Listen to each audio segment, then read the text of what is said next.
Bonjour à tout le monde et bienvenue. Je suis la directrice de Kidney Cancer Canada, Cancer du rein Canada. Je vous souhaite la bienvenue. Je suis très contente de présenter le docteur Matthew Young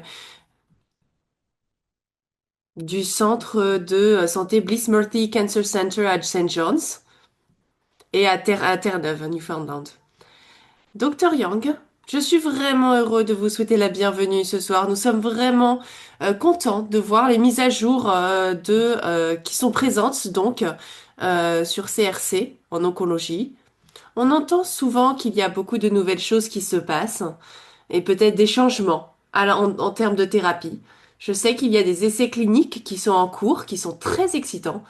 Donc j'ai vraiment hâte d'avoir les différentes mises à jour et je voudrais partager que le docteur Young a reçu son dit doctorat en médecine à l'Université Mémorial de Terre-Neuve en 2017 et a terminé sa résidence en médecine interne en Montréal. Il a terminé donc sa formation de 2 ans en oncologie médicale à Sainte-Parc et au centre également au centre donc de Barts Cancer Institute de Londres au Royaume-Uni.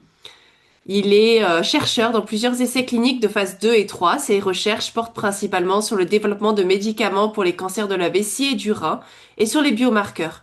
Il a publié avec succès des articles dans des revues de premier plan et a contribué à l'élaboration de lignes directrices sur le cancer du rein. J'ai appris ça, mais Dr Young, je suis vraiment content que vous nous ayez rejoints. Je vous passe la main et je rappelle à nos francophones qu'en bas de votre écran, il y a un bouton qui dit interprétation ou plus et interprétation et il y a une réunion donc traduite en simultané en français. J'espère que vous pourrez en profiter.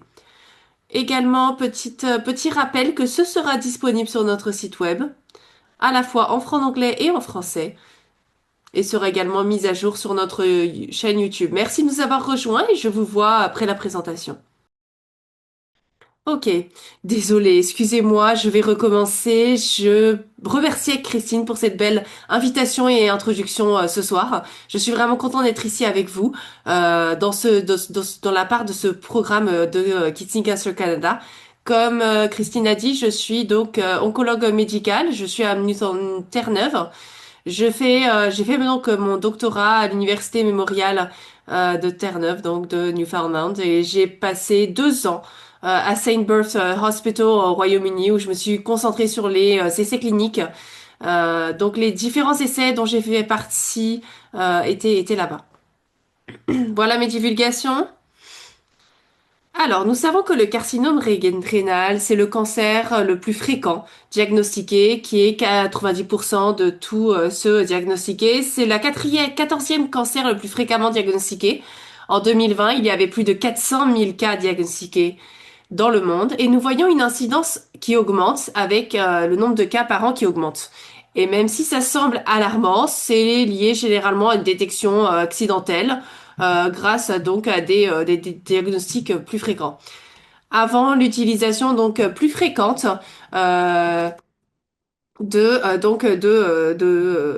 scanners, eh bien il y avait des symptômes qui augmentaient donc la possibilité de découvrir et cela malgré une augmentation donc du nombre d'incidences, la mortalité elle a diminué parce qu'on a pu les diagnostiquer plus tôt.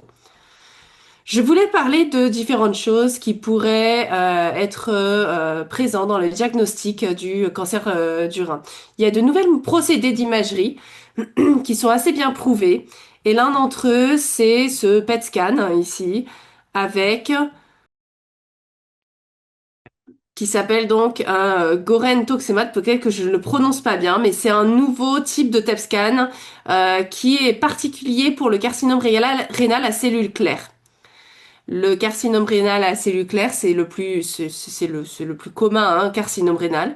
Et l'autre 20%, généralement, c'est ce qu'on appelle d'autres différents types de carcinome rénal qui n'ont pas de cellules claires sous le diagnostic microscopique. Il y a également un essai assez large qui a regardé à quel point ce type de PET scan pourrait être utilisé pour faire un diagnostic du cancer du rein sans un besoin de biopsie. Ce qu'ils ont fait, c'est que le patient avait des PET scans et ça a été comparé ensuite à leur pathologie avec de la biopsie ou une néphrectomie. Et là, on a vu c'était très sensible. Cela suscite des questions pour savoir si oui ou non ce type de PET scan pourrait remplacer les biopsies lorsque ce sera nécessaire pour la prise de décision médicale, si oui ou non ça pourrait être utilisé auprès de patients qui ont des maladies métastatiques ou un état avancé. Et est-ce que ce serait plus apte que ce qu'on utilise? Même si ce n'est pas utilisé partout dans le Canada, je pense malgré tout que c'est un des procédés d'imagerie pour le diagnostic très intéressant. Lorsque nous pensons au cancer du rein, souvent c'est en un carcinome local ou avancé. La différence entre les deux, c'est si oui ou non on peut utiliser la chirurgie pour ôter le cancer dans son entièreté. Il y a deux manières de le faire. Je ne suis pas un chirurgien, mais il est de la prise de décision pour savoir si oui ou non on peut faire une néphrectomie partielle où une partie du rein est ôtée, y compris la tumeur, ou alors une néphrectomie totale ou radicale. Il a été difficile de déterminer si l'un est inférieur ou supérieur à l'autre, une partie parce qu'il est très difficile notamment d'approuver des patients ou de convaincre des patients de faire partie d'un essai clinique lorsqu'on leur dit, eh bien, en fait, soit on peut avoir une néphrectomie partielle ou totale, et on ne saura pas jusqu'au jour jusqu'au jour de l'opération où vous serez randomisé. Donc il y a un avantage, un bénéfice lié à la protection. Il y a il y a eu un des essais qui s'est arrêté assez tôt parce qu'on n'avait pas assez de patients. Ce n'est pas forcément lié à la fonction du rein, mais plutôt aux effets d'avoir une fonction rénale baissée, telle que la protection cardiovasculaire.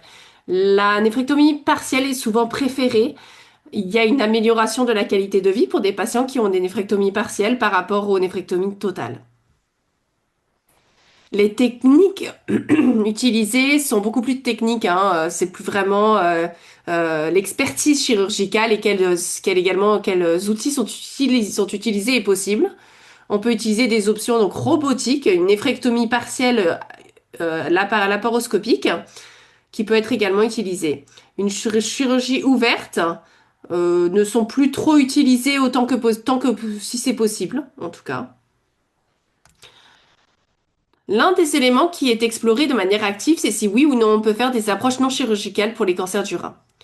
Cela, c'est parce que tous les cancers du rein ne sont pas agressifs, ils ne demandent pas forcément de chirurgie qui ont des implications sur la fonction du rein et la santé cardiovasculaire et la qualité de vie. Certains des cancers du rein peuvent être gérés sans avoir une chirurgie aussi forte. Il y a différentes manières de le faire. Souvent, ce sont faits par les oncologistes non médicaux, par moi-même, par des radiologues, en lien avec des urologues. Il y a ce qui s'appelle donc une ablation par radiofréquence. On utilise la chaleur pour brûler ou détruire les cellules cancéreuses. Ce qui s'appelle la ablation, un gel pour détruire les cellules cancéreuses. Ils ont également la radiothérapie stéréotaxique. Généralement, la radiothérapie était difficile à employer pour le cancer du rein. Mais nous avons maintenant de meilleurs types de radiothérapie qui sont beaucoup plus concentrés. On peut donner de plus grandes doses de rayonnement qui incluent de plus grands endroits. Donc il y a quelque chose qui s'appelle radiothérapie stéréotaxique ablative corporelle, SBRT, qui devient une stratégie assez utilisée maintenant pour le cancer du rein, particulièrement là où la chirurgie n'est pas sécurisée.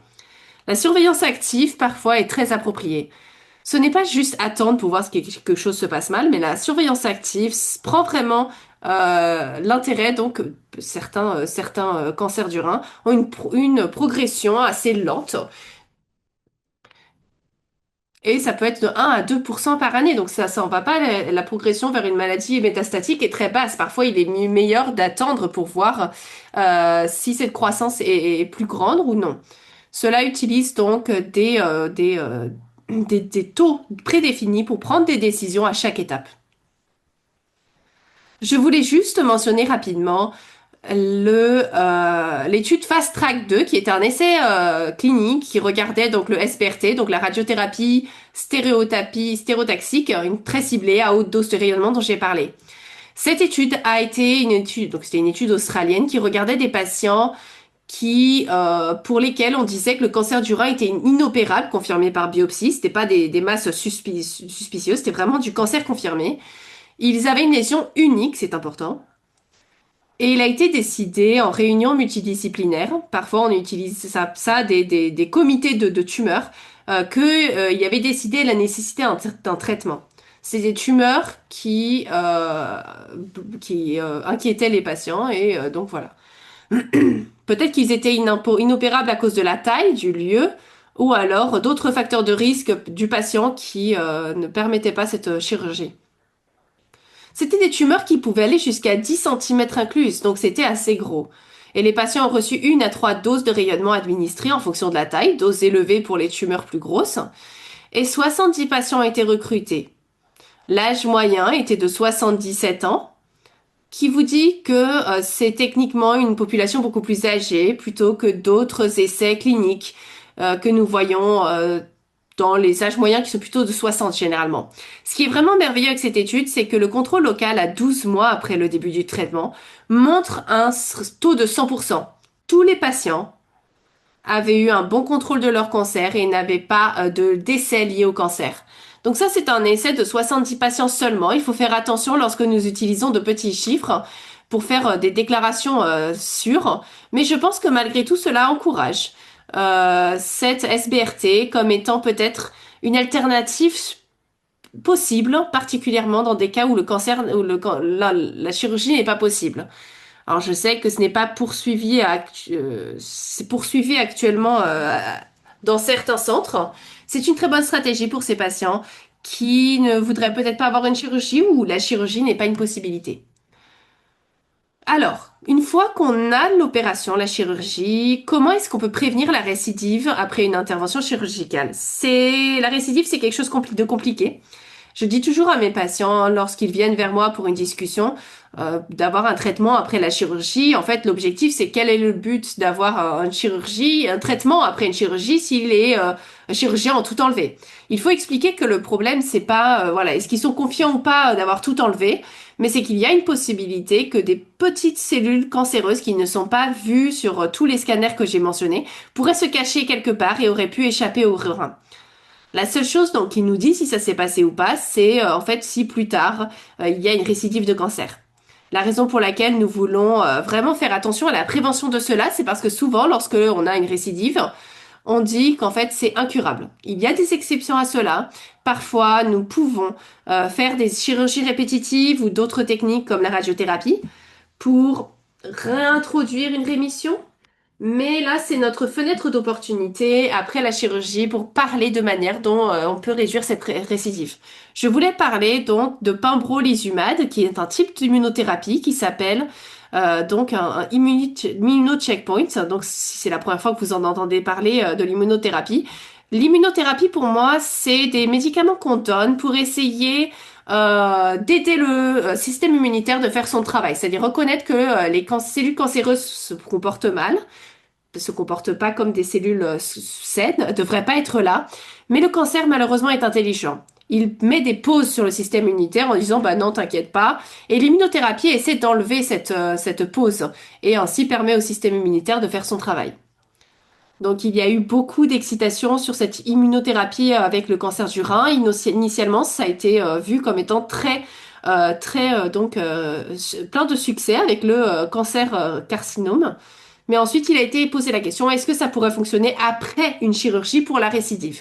La première étude qui a montré un bénéfice si important pour la récidive et pour permettre aux patients de vivre plus longtemps lorsqu'ils sont à haut risque, c'était donc ce Keynote 564. Ça a été publié en août 2021. Et donc cette lecture des essais a montré que ça augmente le taux de survie de manière saine et vive. Pour certains patients, ça pourrait être une guérison complète. Ça a été mis à jour il y a 3 ans plus tard, avec une amélioration sur le taux de survie. Donc ça, c'est vraiment, ça a changé de manière vraiment présente.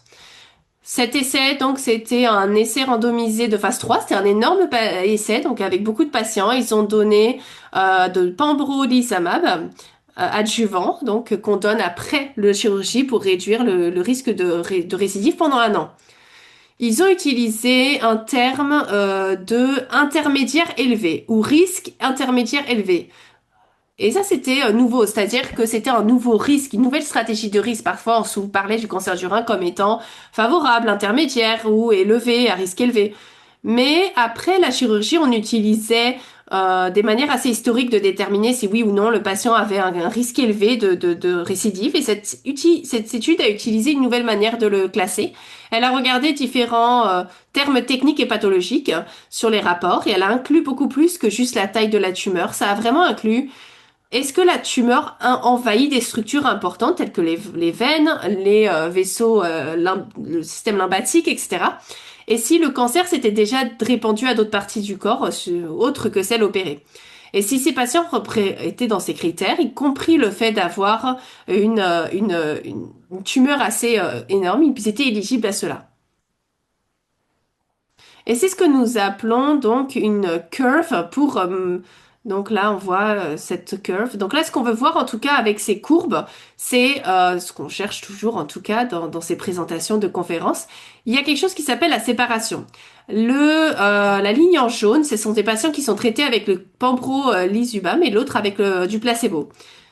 Et là, on regarde particulièrement donc un taux de survie sans maladie, donc ceux qui n'ont pas de récidive. Si vous regardez, vous pouvez voir que les courbes se séparent. Il y a vraiment une différence entre les deux. Ce que j'essaie d'expliquer aux patients, particulièrement à ceux qui sont intéressés par les données des essais, c'est que l'objectif de notre but, c'est de vous mettre sur la meilleure branche des deux. En gros, voilà, il est beaucoup plus sûr que votre cancer ne reviendra pas. Je vais parler de manière dont nous pouvons améliorer cela avec les thérapies modernes. Donc là, voilà la survie globale. Il y a deux choses que je voulais mentionner. Premièrement, c'est que nous voyons une séparation. C'est un petit peu plus tard, c'est normal. Et l'autre chose dont je voulais parler, c'est que lorsqu'on regarde à 5 ans, on a encore un très bon pronostic aux patients qui avaient ces critères donc de risque intermédiaire élevé. Je pense que cela explique comment est-ce que notre traitement est un peu intéressant au niveau des récidives. La plupart des patients donc sur cet essai étaient vivants 5 ou 6 ans après. Et je pense que c'est une énorme amélioration par rapport à ce que nous avions auparavant. Alors là, c'est une diapo très compliquée. Je ne vais pas toute la présenter, mais ce que je voulais souligner là-dessus, c'est que là, ce sont les différents essais qui regardent aux différents immunothérapies possibles pour le cancer du rein. Donc là, c'est le premier où qu'on avait essayé. On a utilisé différentes immunothérapies de différentes manières par la suite, par rapport à ce que l'étude Keynote avait fait. Donc, par exemple, comme le Novolumab, que vous connaissez peut-être, avait été testé. Une autre qui s'appelle le Tezolumab avait été testé. On avait également le Nevolumab avec le Epilomab. Donc, malgré ces essais, la seule qui a vraiment un signal ou une amélioration sur la survie générale, actuellement, c'est donc celle du Keynote 564 dont on vient de parler. Pour résumer, donc, comme on parle du pembrolizumab, c'était le premier médicament à montrer un vrai bénéfice en termes de maladie et de survie générale sans maladie avec traitement adjuvant. Donc, c'était un VEGF qui bloquait donc les facteurs du cancer qui avaient été testés dans de grands essais, mais les résultats n'étaient pas consistants puisqu'ils n'étaient pas forcément utilisés. Il y avait des effets indésirables assez importants. Ces effets indésirables pouvaient impacter la qualité de vie des patients. Généralement, je dis qu'il y a à peu près une chance de 10% d'avoir une toxicité permanente ou modifiant la vie. Modifiant la vie, ça veut dire que souvent, ça nécessite un remplacement constant, comme une hormone qui a été détruite par l'immunothérapie. Et il y avait des différences assez importantes. Lorsqu'on regarde le groupe placebo, ils avaient une chance de 10% d'avoir des effets indésirables probablement dus à leur chirurgie, par exemple, mais 20% dit 20% dans le groupe pembrolizumab. Donc c'est pas des traitements bénins non plus. Il est important lorsqu'on a une chirurgie et qu'on se rencontre avec un oncologue, c'est une décision partagée. Donc même s'il est recommandé, il faut malgré tout que ce soit bon pour le patient. Pour des tumeurs à moins grand risque, peut-être que ça vaut la peine d'avoir ces traitements. Ça, c'est vraiment une décision, une approche individualisée. Je ne pense pas que ça ira pour tout le monde, mais en tout cas, c'est disponible pour des patients qui sont motivés, qui n'ont pas de contre-indication ou de raison de ne pas avoir d'immunothérapie, et si on voit que le risque est assez intéressant. Une des questions qu'on me pose souvent, c'est pourquoi est-ce que cette immunothérapie surpasse les autres? La réponse courte, c'est qu'on ne sait pas. Les essais cliniques ne peuvent pas être comparés aux autres populations et aux autres essais cliniques. On peut faire des hypothèses en termes de pourquoi est-ce que ça pourrait fonctionner plus que les autres. Parfois, on pense que c'est peut-être, ça peut être plus actif éventuellement. Euh, d'autres études ont utilisé d'autres immunothérapies. Ils ont donné des médicaments avant et après. Peut-être que c'était moins efficace, on ne sait pas. Là, c'est un des essais qui a été présenté à ASCO GU, qui est l'une des plus grandes conférences sur le cancer du rein qui s'est passée à San Francisco le mois dernier. Et ça regardait donc le pembrolizumab adjuvant avec un médicament qui s'appelle le Belzutifan. Et ça a été comparé à le pembrolizumab seul. Et c'est pour savoir si on peut améliorer ce qu'on vient de faire déjà par rapport à un placebo, est-ce qu'on peut être mieux si on ajoute un autre médicament? Donc le Belzutifan fait partie de ce médicament IF2 alpha inhibitor. Désolée pour mon analogie, c'est ce que je donne aux internes qui travaillent avec moi, mais généralement, le cancer peut être très intelligent. Si on y pense comme, il essaie en tout cas d'induire un état d'urgence dans le corps. Ce que cela essaie de faire, donc, c'est que ça augmente des facteurs de croissance, ça crée un environnement parfait pour que le cancer grandisse. Si vous y pensez, qu'on utilise ma pauvre une analogie donc d'une alarme qui se met en place donc dans un bâtiment, le Belsutifan essaie d'ôter cette alarme et de mettre en place un fonctionnement normal pour réduire les facteurs de croissance, et particulièrement tels que l'oxygène. Ça, c'était une conception de l'étude pour l'étude qui a utilisé le Belzutifan. Donc, vous voyez que les patients qui ont reçu le Belzutifan avec un placebo, et ça, c'est similaire à l'étude dont on a parlé, ça a été donné pendant un an.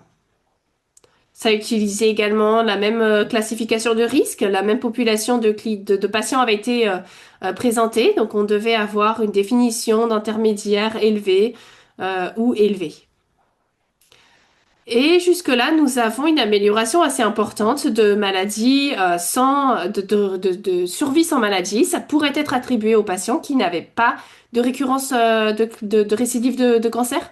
À la marque de 30 mois ou 2 ans et demi, il y avait une chance de 75% d'être sans cancer plutôt que 68. Jusque-là, donc, les données de survie générale sont immatures. C'est-à-dire qu'il n'y a pas eu assez d'événements. C'est-à-dire que les patients sont encore vivants, ce qui est merveilleux, hein. Mais ça veut dire qu'on ne peut pas encore comparer les deux bras, les deux ici branches, parce qu'on n'a pas assez d'informations pour savoir si oui ou non il devrait y avoir un taux de réussite plus important. On attend donc encore.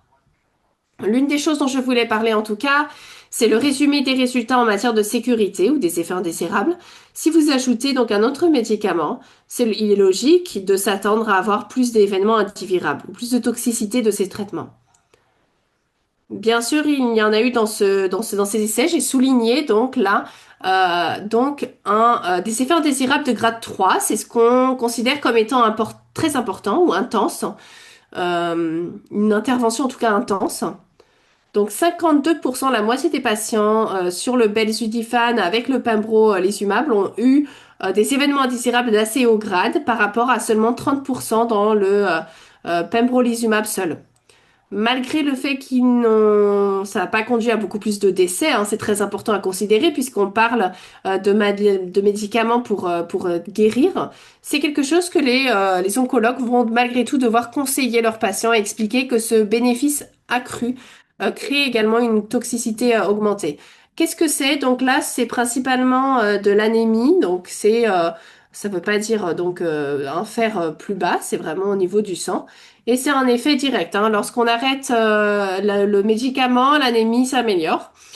Grade 3, généralement, lorsque ça atteint un certain niveau, qu'on a besoin d'une transfusion sanguine. Donc, dans le vert profond, noir, ici, c'est ceux qui ont eu besoin d'une transfusion pour leur anémie. Donc, c'est pas aussi élevé, plutôt que les 80, par rapport aux 84%. On n'est que à 15 ou 20% des patients. Heureusement, l'un de ces effets indésirables peuvent être arrêtés. Lorsqu'on arrête le médicament, l'anémie se résorbe et donc on peut ensuite en reprendre le traitement. Pour conclure, nous avons maintenant une amélioration en termes de prévention de la récidive. On essaie de voir si cet impact a un vrai bénéfice. On a vu que le profil de sécurité était gérable avec un faible taux d'effet indésirable conduisant à l'arrêt des deux médicaments à l'étude. Et c'est le premier essai de phase 3 sur un traitement donc d'immunothérapie. Ça a vraiment des promesses pour le futur d'autres essais pour exprimer en tout cas comment est-ce que les patients peuvent survivre après la chirurgie. Une des questions qu'on me pose, c'est quand est-ce que je pourrais l'avoir, ce traitement? Alors, il faut actuellement encore attendre que la recommandation soit passée par les différents groupes qui regardent aux accès des médicaments pour que ce soit considéré à la question du remboursement. La recommandation sera probablement d'attendre des données de survie plus matures. Ce n'est pas toujours le cas lorsqu'on parle d'intention curative. Donc, je pense qu'on pourra voir ce médicament couvert par différentes provinces, en tout cas, avec des programmes d'accès spéciaux dans le futur assez proche. Je veux souligner à nouveau qu'il y a une toxicité accrue qui doit être considérée. Et si vous pensez à la toxicité financière, au système en général, c'est assez important. C'est à peu près 230 000 $ en plus lorsqu'on ajoute un autre médicament par rapport à juste le pambrolizumab seul. Mais bien sûr, on veut le mieux pour nos patients dans ce cas. Donc, il y a l'économique de santé, des spécialistes d'économique de santé qui feront le calcul normal pour savoir si c'est important d'être remboursé totalement. Maintenant, je vais passer pour parler de comment est-ce qu'on peut traiter au mieux les patients qui ont le stade 4 du cancer du rein ou cancer du rein avancé. Avant de rentrer dans cela, je veux souligner que le cancer du rein, c'est un de ces cancers où donc aucun cancer du rein n'est identique. Ce dont je parle, donc, c'est une généralisation assez présente et je veux m'assurer que si je parle de traitements ou de stratégies qui sont différentes de ce que vous avez entendu ou de vos proches ou vous-même, peut-être qu'il y a des bonnes raisons pour lesquelles ce n'est pas la même chose. Parce qu'en fait, c'est vraiment un de ces cancers où aucun cas n'est pareil à l'autre. C'est pour ça que ça peut être vraiment intéressant euh, de pourquoi est-ce qu'il y a autant de développement dans ce champ. Je voulais juste nous donner une petite prospective historique de ce qui s'est passé. Ce qui est intéressant là, c'est que si on retourne 10 ans auparavant, en 2015, on peut voir à quel point est-ce qu'on a amélioré notre gestion des médicaments du cancer du rein. J'utilise donc dans cette maladie incurable de manière assez voilà, c'est pas aussi élevé que ce qu'on pourrait dire, mais on peut avoir des rémissions à haut taux même si on a certains problèmes malgré tout. Donc on a souvent des traitements qui permettent aux patients de vivre aussi longtemps que possible. Mais il est important de reconnaître également que nous avons vraiment explosé dans l'accès aux médicaments dans les 10 dernières années. Jusqu'à environ 2010, peut-être un peu plus tôt, mais on parlait en tout cas du cancer du rein comme étant une maladie chirurgicale. On n'avait pas de traitement, pour ainsi dire. Depuis, on a eu cette explosion et je pense que le cancer du rein, c'est un des cancers euh, qui nous permet qui nous a permis d'avancer au niveau des thérapies modernes. Là, voilà, à partir de 2016, c'est ce dont je vais parler, hein, c'est vraiment ce qui a changé notre soin et nos algorithmes de soins auprès des oncologues. Et bien sûr, je vais mentionner à la fin 2024 et la nouvelle addition, donc c'est le belzutifan. Je ne devrais pas dire que c'est la nouvelle unique, mais en tout cas, c'est un des principaux. Alors, nous sommes entrés dans ce que j'appelle l'ère des combinaisons immunothérapiques.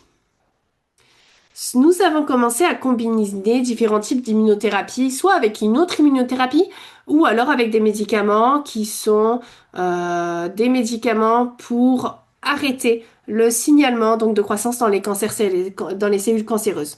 On a commencé avec l'ipilimumab. Peu de temps après, on a eu notre première immunothérapie et TKI. donc l'ambolaxi.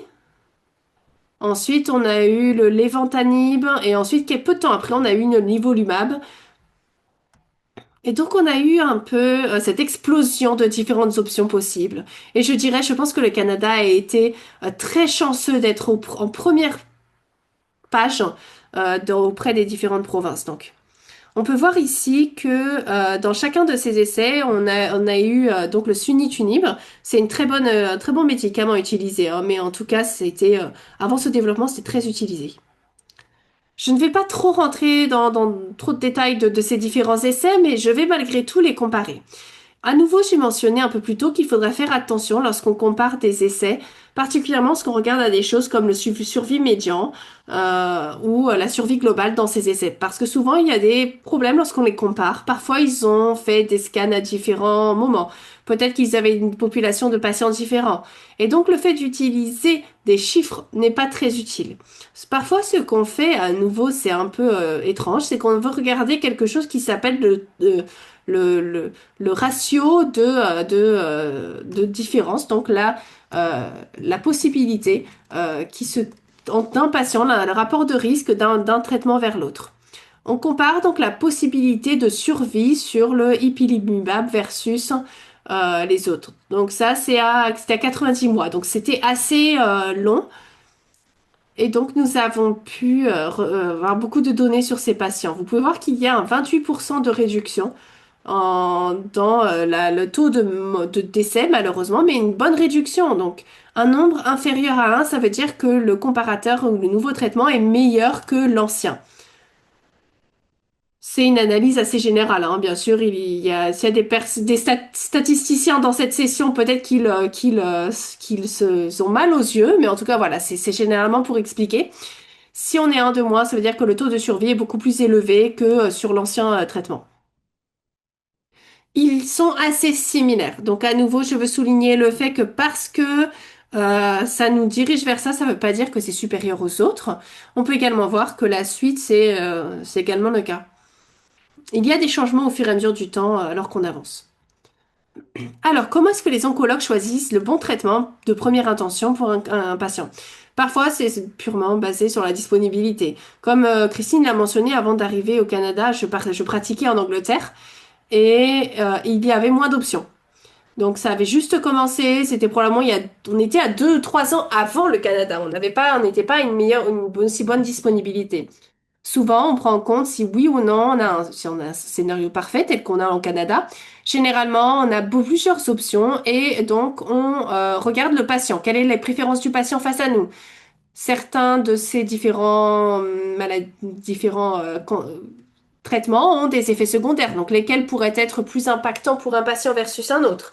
Il y a quelque chose qui s'appelle une catégorie du risque. Je ne vais pas trop parler de la classification IMDC. C'est volontaire. Souvent, les personnes sont classées comme ayant cette maladie à pauvre risque, à haut risque, et ça pourrait être des termes que les oncologues utilisent avec les patients. Je pense que alors, en tant c'est une classification très importante, c'est d'avoir cet outil pour discuter avec les patients, mais je pense qu'il y a des limites lorsqu'on parle de l'immunothérapie. Certaines des approbations sont en fonction des différentes catégories dont on se trouve.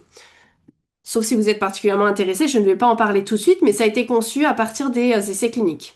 Pas forcément parce que c'était la bonne chose, mais malheureusement, c'est ce qui est rentré dans cette classification. Il y a des éléments où des moments où les oncologues pourraient dire également, on a vraiment peur que si on n'a pas un contrôle rapide de la maladie, peut-être qu'on serait dans une situation compliquée. Donc cette idée de choisir un traitement qui a un meilleur taux de réponse pourrait être mise en place. Et bien sûr, le confort du prescripteur. Et parfois, les institutions ont des préférences sur les médicaments qu'ils utilisent. Donc ça, c'était vraiment la combinaison. Je pense que ça a vraiment dominé ce qui se passait donc dans les 10 dernières années. Il y avait 4 différentes combinaisons qui ont été approuvées. Et là, cette question a été posée. Bah, si deux fonctionnent, si le nivolumab et l'ipilimumab fonctionnent, pourquoi est-ce qu'on combinerait pas les trois? Et le cabozantinib, le nivolumab et ipilimumab. Et c'était un peu quelque chose donc parfois, la pensée intuitive, c'est pas forcément la bonne réponse en oncologie. Donc, ce que nous avons vu ici, c'est que les patients qui avaient reçu les trois, l'ipilimumab, nivolumab et cabozantinib, n'avaient aucune différence significative en termes de survie globale euh, en général. Il y a également noté que le triplet était beaucoup plus toxique. Ceux qui ont participé dans cet essai, il y avait des difficultés déjà de gérer. On ne savait pas si c'était un placebo ou sur le cabozantinib. C'était un essai compliqué par rapport à la gestion des effets indésirables. Actuellement, donc, basé sur les données actuelles que nous avons, il n'y a pas de rôle clair pour la trithérapie. Parce que plus de médicaments ne sont pas toujours mieux pour tout le monde. Ils font beaucoup d'analyses exploratrices sur ces essais pour voir s'ils peuvent identifier à qui est-ce que ça pourrait bénéficier, donc on reste à jour là-dessus. Donc voilà les premières lignes de défense que nous avons, mais la question c'est si ça ne fonctionne pas, si le patient a une progression de son cancer et que le cancer n'est plus géré, qu'est-ce qu'on peut faire après? L'une des questions qu'on me pose le plus souvent, je pense que lorsque les patients ont eu de bonnes réponses sur l'immunothérapie initialement, c'est à nouveau pourquoi est-ce qu'on pourrait pas essayer une autre immunothérapie, particulièrement si ça a été bien toléré la première fois. On sait que les médicaments d'immunothérapie ont tendance à être assez bien tolérés. À nouveau, ça revient aux commentaires hein, d'être. Il y a toujours ce risque, bien sûr, hein, d'avoir des effets secondaires importants, mais 75% des patients ont très peu d'effets indésirables, ou en tout cas gérables qui n'ont pas besoin d'un traitement. Et donc, il est tentant de vouloir recycler et donner un autre traitement d'immunothérapie si le premier fonctionne. On a testé cela dans quelque chose qui s'appelle le Contact 3 Trial.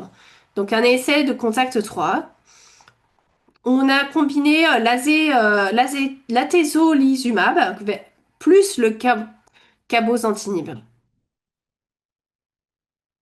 Ça a été une étude assez hétérogène dans le sens où ça inclut beaucoup de patients parce que le critère c'est juste qu'ils devaient avoir pas de progrès sur leur immunothérapie. Donc on avait des patients une progression de la maladie sous immunothérapie. C'est toujours difficile, ça crée en tout cas une dynamique où on a un groupe hétérogène qui fait ou peut-être faire des conclusions est plus compliqué. Malheureusement, cet essai, à l'ancien dont je viens de parler, n'a montré aucun bénéfice en termes de survie. La pensée était peut-être que l'immunothérapie, on a une chance pour voir si on en aura des bénéfices, et recycler ou recommencer n'a pas pour l'instant amélioré le résultat. Il y a d'autres essais qui sont actuellement en exploration de tout cela. Donc je pense qu'on attend en tout cas avec grande hâte cela. Peut-être qu'ils disent que c'était peut-être pas la bonne immunothérapie à tester dans cet environnement. Donc peut-être que d'autres médicaments seront plus efficaces. Actuellement, donc, bien sûr, il y a des exceptions à la règle, hein, mais généralement, il y a une ligne d'immunothérapie qui est utilisée en première ligne, et généralement, c'est donné lors du traitement en première intention. Maintenant, je vais parler d'une étude assez récente qui s'appelle l'ENCABO, qui regarde à une combinaison de l'éventonib avec everolimus, pardon, et cela est comparé au cabozantinib. Lorsqu'on crée donc un nouveau paradigme de traitement, on a complètement changé avec cela d'après ce qu'on faisait. Maintenant, nous avons ces nouveaux traitements qu'on peut utiliser en première intention. Maintenant, nous ne savons pas quels sont les meilleurs traitements à utiliser après s'ils échouent, sauf si on fait des essais. Et donc là, on a regardé le lien entre Tinlib et l'éverolimus. Ça a été un peu moins utilisé au Canada, même s'il y a des oncologues qui le prescrivent malgré tout, par rapport au cabozantinib, qui est plutôt un bon médicament. Je veux souligner que c'est un petit essai, seuls 86 patients ont été inclus. C'est très petit, hein, donc il est difficile d'en tirer des conclusions réelles pour une population plus large. Ça a montré que la progression, c'est le terme qui est utilisé hein, pour le contrôle du cancer, les données sur la survie globale avant de voir donc le résultat. J'en parlerai un peu plus des nuances de cela. C'était plus long de 5 mois pour les patients qui avaient le lenvatinib et le everolimus par rapport à 10 mois avec le cabozantinib. Les données étaient non concluantes malgré tout. On ne sait pas si ça veut dire que les patients vivent plus longtemps. Il devrait être noté qu'environ un patient sur cinq a dû abandonner le traitement hein, pour cause de toxicité. par rapport à 1,10 pour les patients qui avaient le cabozantinib. Donc c'est un taux d'abandon assez élevé pour un traitement. Pour qui essaie d'améliorer la qualité de vie, si 1 sur 5 patients doit s'arrêter à cause de sa toxicité, souvent ça suggère qu'il y a un problème. Donc voilà cette courbe à nouveau, vous pouvez voir pour le moment en termes de survie, ils se suivent, elles se suivent. Elles ne se séparent pas complètement. Lorsque nous pensons donc à cette combinaison, je dirais qu'il faut faire attention. Attention à faire de grandes déclarations pour savoir si oui ou non c'est une bonne combinaison. Parce que c'était un essai à petite échelle, peut-être que ça pourrait être considéré comme un signal d'avantage plutôt qu'avantage. Je ne pense pas qu'on peut en tirer des conclusions définitives sans avoir plus d'informations. À nouveau, la survie sans progression comme critère d'évaluation qu'on mesure lors des essais cliniques, il est très important de considérer donc à quel point est-ce que c'est important. Bien sûr, si nous disons que le patient peut contrôler son traitement plus longtemps, ça a l'air d'être bien, mais si on n'améliore pas la survie, certains patients diraient, bah écoute, je veux pas avoir un traitement plus toxique si j'empêche juste la croissance, en fait. Ce qui est souvent ce qu'on fait lors de la plupart des cas. Donc il y a des choses qu'on enlève, que la plupart des... On utilise le même langage et prendre la même décision. Parfois, il est important d'avoir le même langage. Ça ne veut pas dire que c'est toujours important cliniquement. Parfois, dans un essai clinique, on est forcé d'arrêter un traitement parce que la tumeur a grandi de 25%, par exemple, même si le patient se sent bien. Donc, je pense qu'on doit toujours faire attention lorsque nous faisons des recommandations de médicaments ou des recommandations d'approbation basé uniquement sur la survie sans progression. Souvent, on a demandé des patients de manière très robuste à quel point ce point était important pour eux. Et ce n'était pas particulièrement pour le cancer du rein, mais pour beaucoup d'autres cancers, hein. Et ce que nous trouvons, c'est que les patients, une fois qu'on leur explique ce qu'est une survie sans progression, peut-être ne vont pas trouver ça si important plutôt que la toxicité et la qualité de vie. La survie, c'est quelque chose qui est assez élevé quand même, malgré tout. Alors, comment est-ce que j'utilise ça dans ma pratique? Bien sûr, ce n'est pas quelque chose qui est actuellement financé. Je préférerais une étude à plus grande échelle et je voudrais d'autres données sur la survie globale, même si parce qu'on a vu que ça augmentait la toxicité. Je retourne au belzutifan, qui pour moi est une nouvelle thérapie systémique, parce que ça avance vraiment.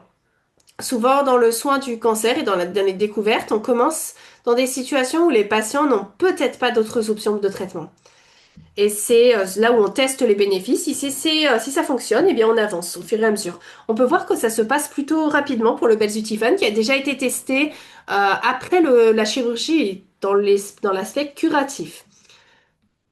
Alors, ce n'est pas un médicament.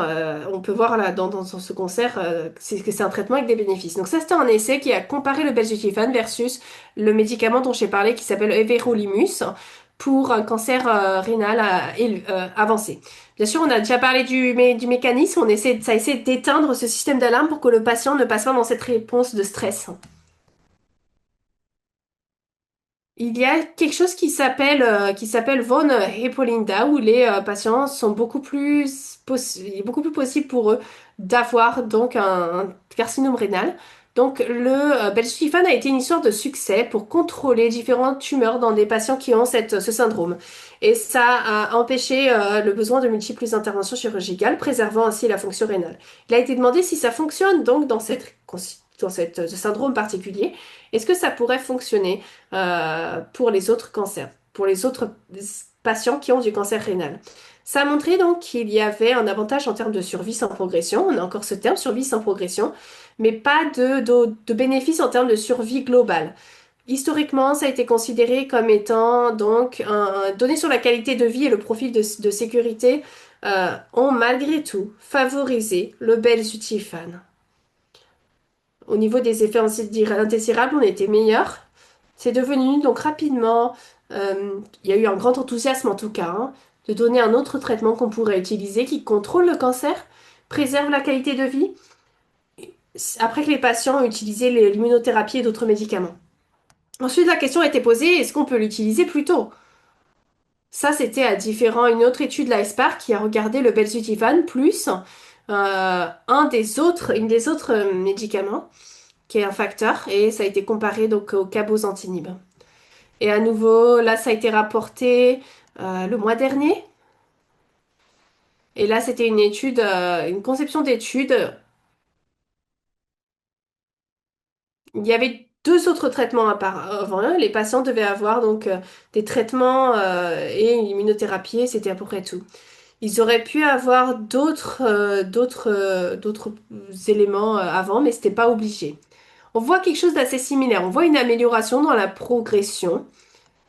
Le cancer était contrôlé pendant plus longtemps lorsqu'on utilisait le belzutimab avec le léventanib par rapport au cabozantinib. On essaie de voir malgré tout si c'est important au niveau statistique.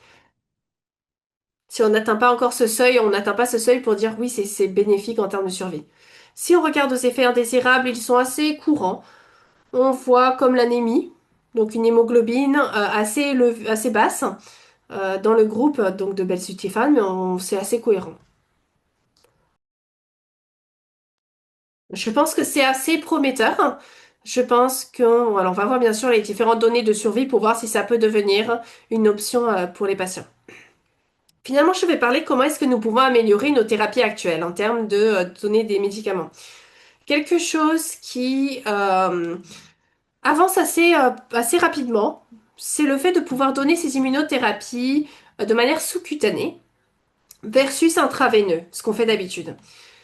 Intraveineux, cette immunothérapie intraveineuse, donc on a une administrée par voie veineuse, une perfusion dans le bras, et ensuite ça dure environ généralement 30 et 60 minutes, mais on peut donner l'immunothérapie à travers de petites aiguilles qui vont sous la peau, et un peu comme l'insuline lorsqu'elle est donnée chez un patient diabétique.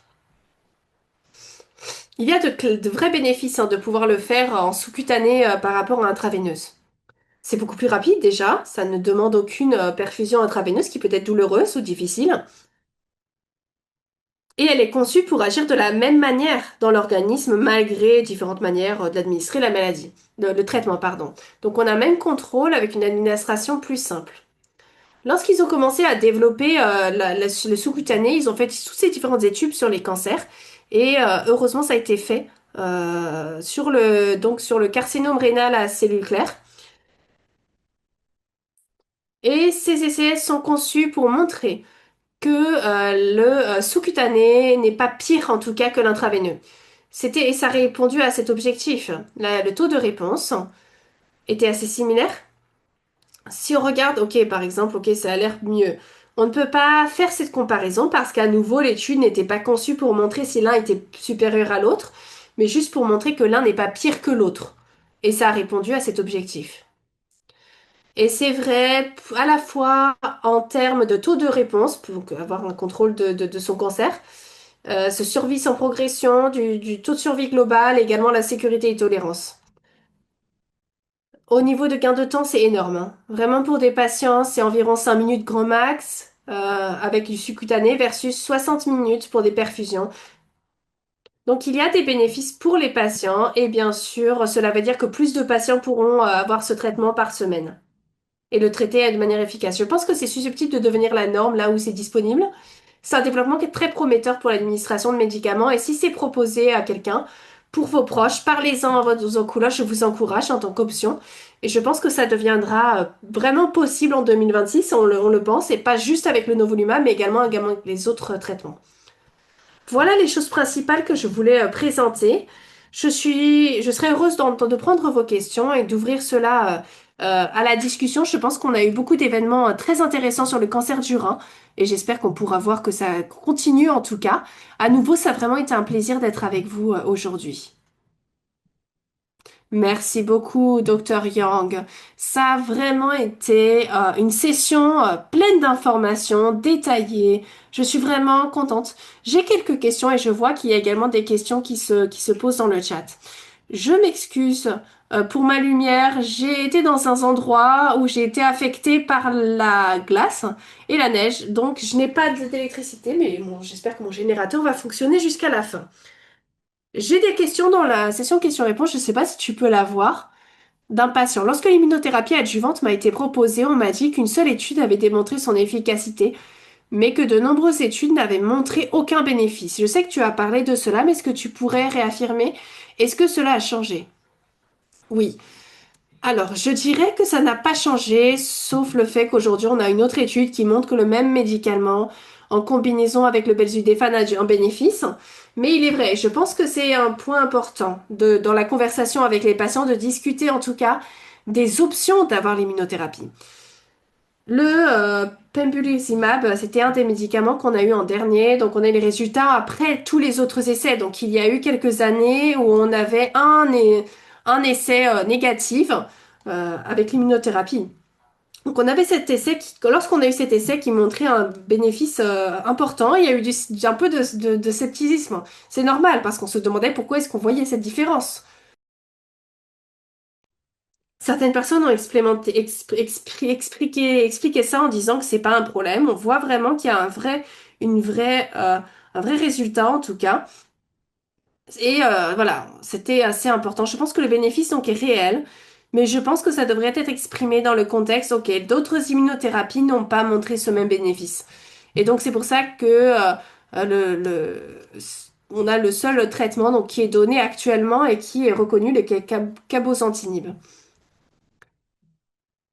Alors, au début, je vais inviter en tout cas nos participants. Je vois que nous en avons plusieurs. Si vous avez des questions, mettez-les dans le chat ou dans la boîte questions-réponses. Vous pouvez le voir en bas de votre écran. Comme ça, nous pourrons poser les questions au docteur Young. Donc, essayez d'être assez général. Si vous avez une question spécifique par rapport à votre traitement, malheureusement, nous ne le faisons pas de manière publique. Vous pourriez nous envoyer la question de manière privée à info@kidneycancercanada.ca et on vous donnera la réponse. Mais si vous avez une question générale, mettez-la dans le chat. J'étais content de voir que tu as mentionné le Zen Contra parce que c'est quelque chose où j'ai travaillé avec une entreprise qui s'appelle Tilex et malheureusement elle n'est pas encore au Canada mais on y travaille de manière très importante. Est-ce que les essais sont disponibles au Canada ou encore aux États-Unis seulement? C'est une très bonne question. J'aimerais avoir la réponse. L'essai Zircon cherche à passer l'étape de recrutement, mais peut-être qu'il y a d'autres essais en cours. Nous n'avons pas euh, de PET scan disponible, en tout cas pour cela. Et je ne pense pas que c'est fait de manière assez large. Nous avons quelque chose de similaire. Donc, dans le cancer de la prostate, nous avons eu un PET scan assez similaire. Et ça a pris à peu près 10 ans pour que ce soit répandu. Donc, je pense qu'on verra quelque chose d'assez similaire dans l'accès de ces scans. Ils sont très coûteux et prennent beaucoup de temps. Donc malheureusement, dans toutes les modalités d'imagerie, c'est pas aussi rapide que les traitements pour que ce soit en temps réel pour le patient. Mais je suis assez optimiste parce que l'un des défis, bien sûr, beaucoup de temps lorsque les patients entrent dans cette possibilité, dans cet état, c'est qu'il y a une possibilité que ce soit bénin, maligne, et c'est terrifiant. Donc le fait d'avoir un scanner qui vous donne une réponse plus rapidement, je pense que c'est une vraie valeur. Je suis d'accord. Et en fait, tu as mentionné ASCO-GU, j'ai participé à un comité auprès des patients et il parlait de la livraison du traitement en utilisant cette même méthodologie. Et c'est très très ciblé. Ça le livre directement à la tumeur et ça c'est sans traitement systémique. Donc ce sont des choses très excitantes qui arrivent en tout cas. Comme tu l'as dit, ça prend bien sûr un peu de temps. L'autre chose qui m'a vraiment intéressée, c'était, tu as mentionné le SPRT. C'était un essai et tu as fait... donc ça atteignait les tumeurs jusqu'à plus de 10 centimètres et c'était pas, c'est pas commun. Est-ce qu'il y a quelque chose qui empêcherait un ancien patient qui a peut-être des comorbidités, dans la situation idéale, hein, est-ce que c'est disponible au Canada pour ce patient? Oui. Et je peux dire ça avec confiance parce que c'est quelque chose que notre site ici à Newfoundland a commencé il y a deux mois. Et nous avons envoyé des patients également en dehors de la province, dans d'autres centres plus grands qui avaient plus d'expérience, particulièrement dans ces cas compliqués aussi. Il y a des plus grosses tumeurs ou quelque chose qui est difficile en anatomie. Donc je dirais que ça devient euh, une option pour les patients partout dans le Canada. Et tu as raison, jusqu'à 10 centimètres. Lorsque j'ai commencé ça, je me suis dit, waouh, mais c'est énorme, super. Ils ont permis à ces patients d'être dans cette zone grise qui avait besoin d'un traitement. Notre définition de ce qu'on considère comme étant une masse petite, hein, c'est moins de 4 centimètres. Et souvent, ces patients ne sont pas éligibles pour la chirurgie et sont suivis. Mais là, vraiment, c'est une option très attractive, quelque chose qui peut être fait, y compris pour des tumeurs assez grosses.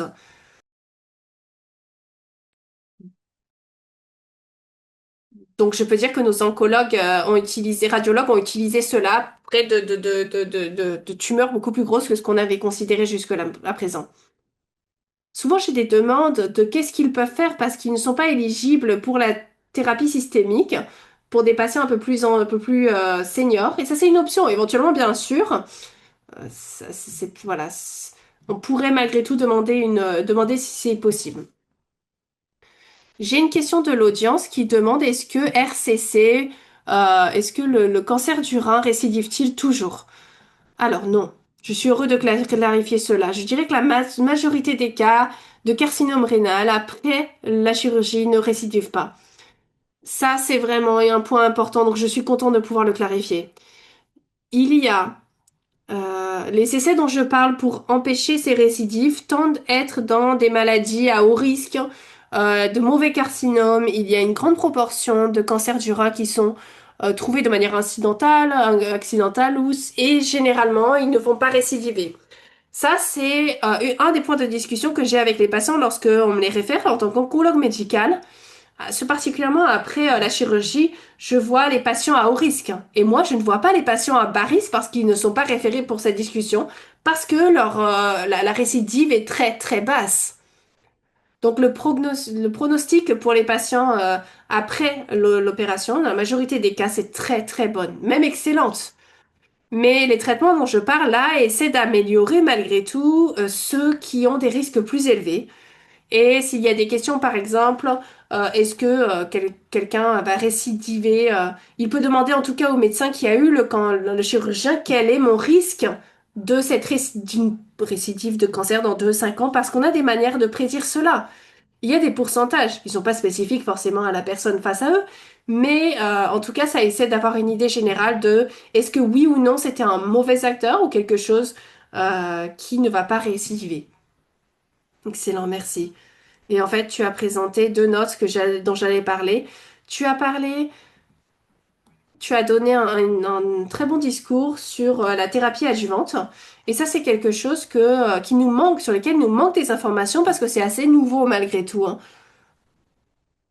Je voulais rappeler nos participants et notre audience qui le verront sur notre site web, que nous avons la prise de décision sur la thérapie adjuvante par la suite. Donc, si vous voulez regarder ces informations, vérifiez-le sur notre site web.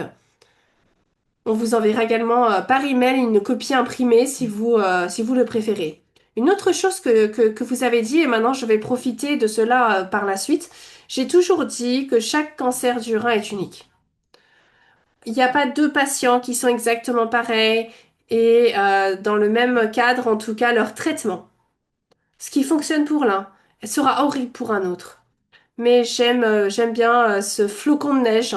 Je vais te voler cette expression, flocon de neige. Aucun n'est pareil que l'autre.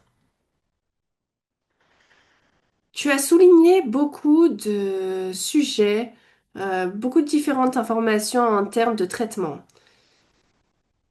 Vous avez parlé de remettre en question un traitement. Est-ce que ce coût est pris en charge si jamais c'est remis en question? Alors non, parce qu'on n'a pas assez de preuves pour le faire. Généralement, il y a des fois où on arrête un traitement pour un effet indésirable. Le traitement, même pendant 1 an que vous avez eu, ensuite on recommence. Mais votre cancer n'a pas progressé sur ce cancer, sur ce traitement, et généralement, il ne rembourse pas un autre type d'immunothérapie si vous avez eu une progression du cancer sur l'une des immunothérapies. Et ça, c'est pour les essais contact où ils montrent qu'il n'y a pas de bénéfice de le faire. Donc, jusqu'à ce qu'il y ait un essai qui montrera que ce sera bénéfique, je pense que le remboursement ne sera pas présent. J'ai également apprécié le fait que tu as reconnu que les patients ont différentes perspectives des résultats qui sont importants pour eux. Certains, c'est juste la qualité de vie. Certains cherchent cette guérison et veulent être agressifs et on trouve que c'est stable. Souvent, ils veulent rester stables. Donc maintenir la maladie pour qu'il n'y ait pas de croissance, de progression ou de récidive dans les autres organes. Donc il est très important, je pense, pour nos oncologues aujourd'hui de garder cela en perspective. Nous avons une enquête sur notre site web qui vous prend une question, qui prend vos questions. C'est une conversation que vous pouvez avoir avec votre oncologue. Je vous félicite d'être aussi, de vraiment penser à ce que le patient veut et ce qui est très important pour lui. Donc merci pour cela. Oui, c'est une de ces choses sur lesquelles je pense. C'est une mauvaise réputation à force parce qu'on a ces conférences et on voit, ah, ce traitement peut peut diminuer la tumeur de 30% et on applaudit tous. Mais si ça arrive au point où la qualité de vie est moindre, on n'a pas fait notre travail. Je pense que c'est ce qui est important. Pour chaque patient, l'objectif pourra être différent. Un patient peut-être n'aura pas d'importance du nombre d'années plutôt que le nombre de bonnes années.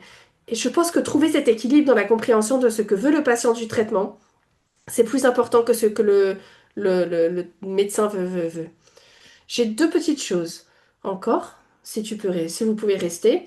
Nous avons beaucoup de nos patients, parce que les traitements fonctionnent bien, qu'ils vivent très bien, bien au-delà de la troisième et quatrième ligne. Est-ce qu'il y a des informations que vous pouvez partager avec ces patients? J'ai un patient qui est sur la sixième ligne et elle vit très bien.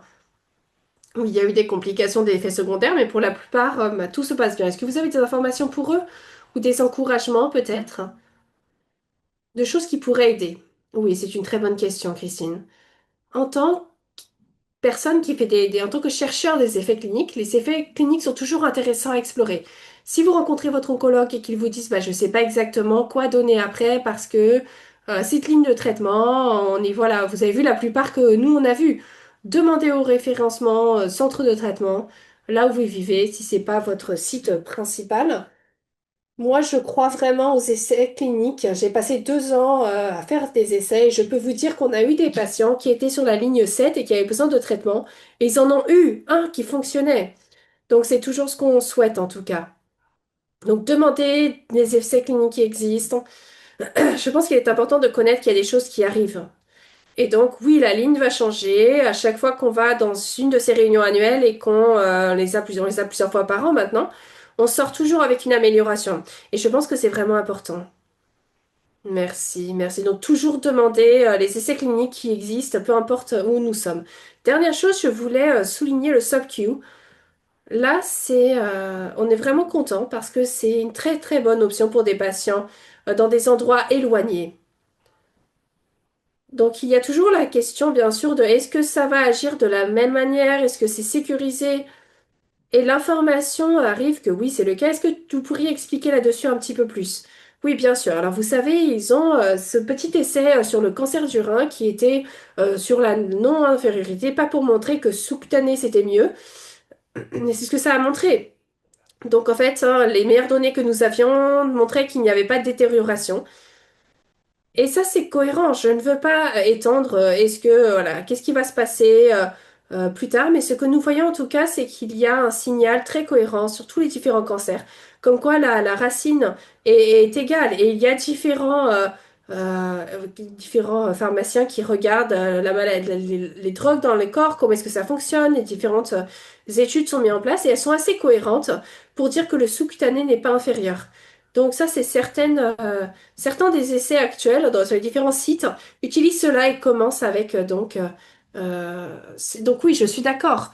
On- Là où je travaille, on voit vraiment, je pense que c'est fantastique pour mes patients et cela améliorera grandement euh, euh, les traitements systématiques et l'immunothérapie parce qu'on va pouvoir traiter les patients de manière plus efficace.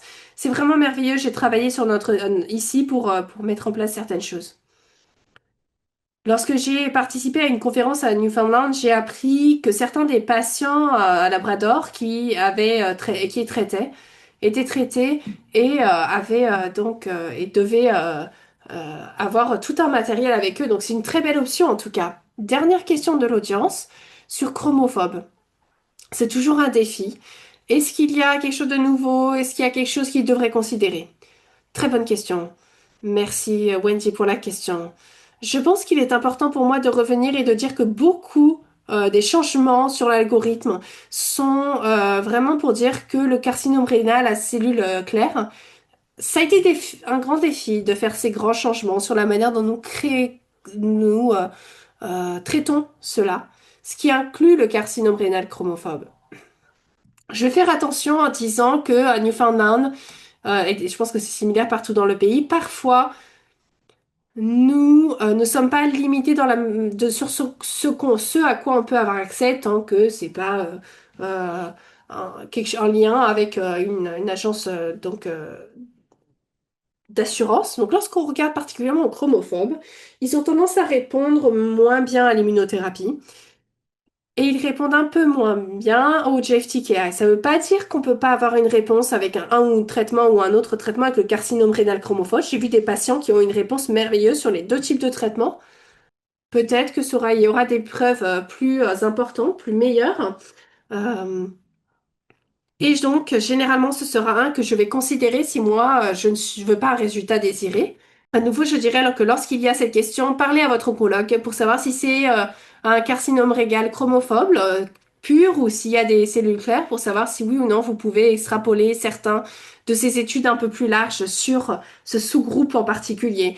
Mais Wendy a présenté un point important comme quoi nous devons avoir de meilleures études avec des efforts continus pour que les carcinomes rénales, en tout cas, ne soient pas oubliés, les différents cas plus rares.